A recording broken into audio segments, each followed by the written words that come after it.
If you are here right now, it's because you've already watched part 1 of this process. Part 2 is not going to make sense if you have not watched part 1. Now, at the end of part 1, Patrice demonstrated how to go all the way through the process of cutting your fabric for your applique with your Cricut cutting machine. I'm going to pick up from where she left off. I'm going to show you how to hoop how I hooped my shirt, and I'm going to take you through the full process. At the end of this video, if you find it helpful, don't forget to like the video, subscribe to both channels, and turn on the bell for notifications because we do upload new content every single week. Now, without further ado, let me show you how to get from cutting the fabric to the finished process. Let's get started. Okay, I still have my material on my cutting mat. I still haven't removed it. I have already placed my 11 by 13 mighty hoop on top of my shirt. The shirt that I'm using is a large. If you are interested in ordering a mighty hoop using my code, it is linked below the video. It will give you free shipping on your order. So now I have my shirt hooped. Let's move over to the embroidery machine.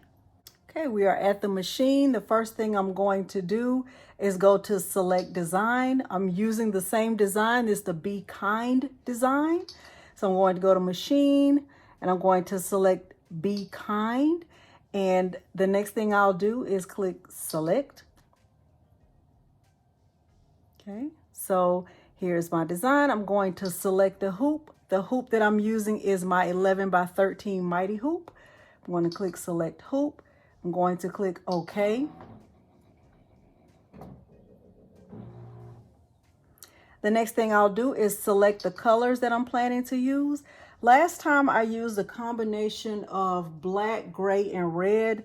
I'm pretty much going to keep it to those exact same colors because they worked. So on my machine, on my panel right here, I have the option to change the color mode. I can go from auto, keep it on auto, go to automatic manual, or go to manual. Once it's on, if I select auto, the colors will just go and there won't be a stop in between or a pause in between. I'm going to keep it right here on this middle option, which is automatic manual. So every time my machine finishes with these 5 different color options, I'm going to be prompted, or the machine will stop and give me a chance to intervene as I need to. So for my first color, I'm using number 18, and my colors are already matched to the spools in the back. My second color is number 13, and for me it's red. For number 3, I went back to 18. Number 4, I went to color number 2, which for me is white. And then for number 5, which is the hearts, I went back to 13. I'm going to keep it just like this because I'm putting the design on this black shirt, and I like the way it came out the first time. So I'm going to click save, and this is how my image will look. And so now what I'll do is go click right here on setup mode so that it takes me to embroidery mode. I'm going to click OK. And now I'm going to place the hoop on the machine. So now that I have my hoop on the machine, I'm going to make sure that my shirt is not connected, that I didn't make a mistake, and so that I'll be stitching the shirt together. I want to make sure I don't do that. So I can feel the embroidery arm right here. Okay, so I'm going to close this. And now I'm going to do what's called a trace. Let me show you how that looks. So I thought I was recording when I was doing the trace, but since I wasn't, let me just demonstrate with this piece of stabilizer on top of my hoop. I'm going to go over here to the panel, and I'm in embroidery mode. Let's pretend like nothing is on my stabilizer because nothing is on my stabilizer. I'm going to click the option to trace the designs. I'm going to click trace and trace area. So the needles will go around the design and make sure that none of the needles are actually touching any part of the hoop.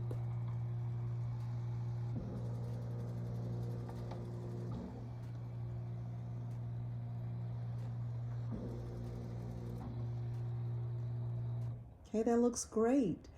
It's also important that in addition to doing a trace area, it's also important to do a trace design. But when you do that, it's a good idea or good practice to hold down the first presser foot. So that's what I'm going to do. I'm going to click trace design, but I'm also going to hold down this first presser foot, this first needle or needle number 1, and make sure that the needle is not touching the hoop at all.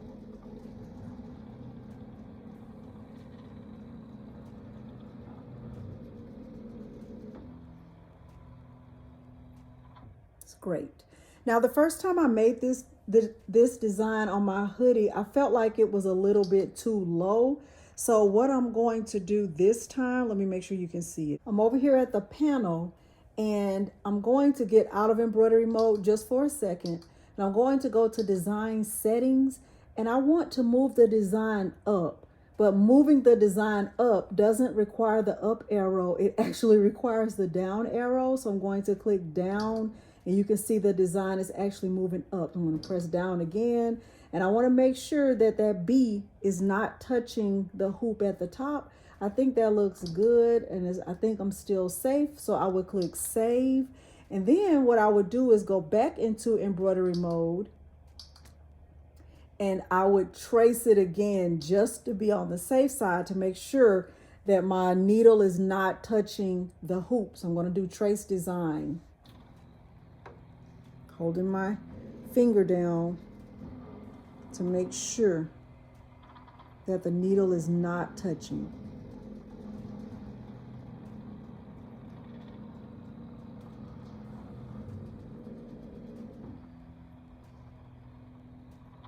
Perfect. Now let's continue.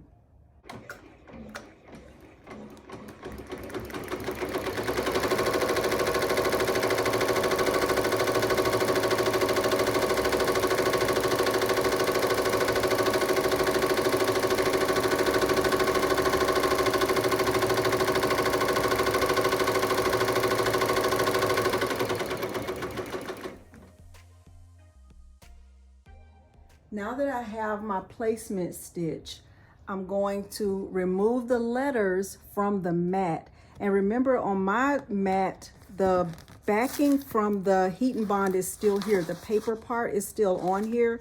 But when I remove the letters, the paper will still be attached to the mat. So I'm going to carefully get the letters removed. And I will use a little bit of spray adhesive to get the letters put in place. And then we will do the tack down stitch. That's what's next.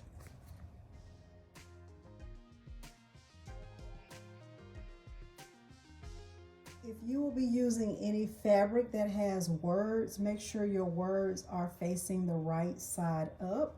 So I carefully place the letters down. I see I need to kind of fix my K a little bit. And I added some spray adhesive to keep the letters in place.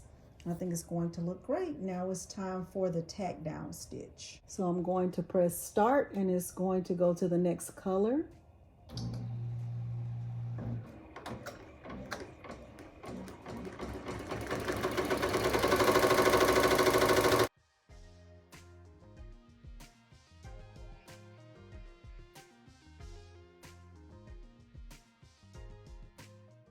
I'm hooping out so you can see what the design looks like so far. And so I have my tack down stitch and my placement stitch. We're on number 3 in the automatic manual process, which is going to go to the 3rd color. I'm going to hoop it back in. Just wanted you to see what it looked like so far.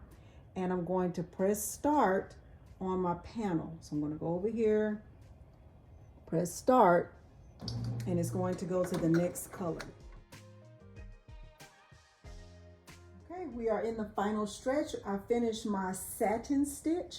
So now we're going to color number 4. I'm going to press start and my machine will move over to do the word B.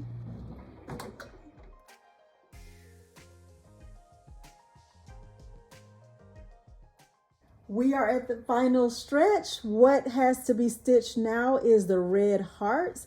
And after those hearts are stitched, I'll remove the hoop, let you see the design, and then I'll go over to the heat press and make sure to press the fabric to the shirt, because right now it's still technically not fully adhered to the shirt.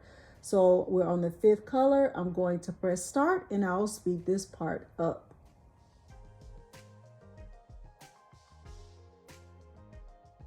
Now I'm going to remove the hoop from the machine. We'll take a look at it. This is how it looks. I'll clean up this little frayed pieces of fabric that need to be cut, but I'm very pleased with how this looks. I think it looks excellent already. I am going to put some tender touch behind this because I made this one as a gift. Let's move over to the heat press. The first thing I'm going to do is cut away the excess cutaway. So there's a lot that I don't need here.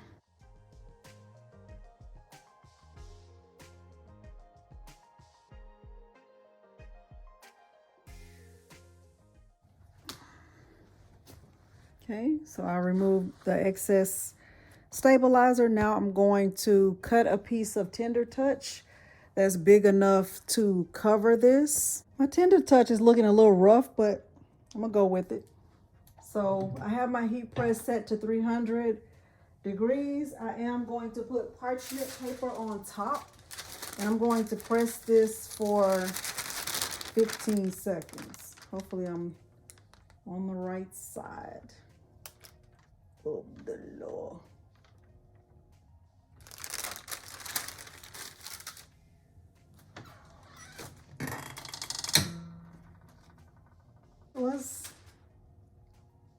I was on the right side. It looks great.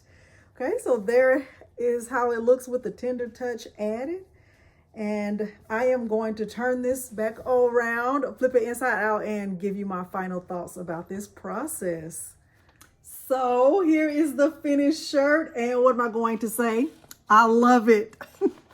I love the way this turned out, and hopefully you do too. Hopefully you were able to follow Patrice and I's process. Patrice and I is me and Patrice, both of us, the two of us, the two Utes. You know who I'm talking about. Hopefully you did find this helpful. Remember to make sure you are subscribed to both channels so you don't ever miss an episode of So Good Saturday, So Good Sunday, So Good Weekends, or whatever we want to call it. Hopefully you did find this helpful. Remember to like the video, subscribe to both channels, and turn on the bell for notifications because we do upload new content every single week. Thank you so much for joining both of us today, and thanks for watching. Bye.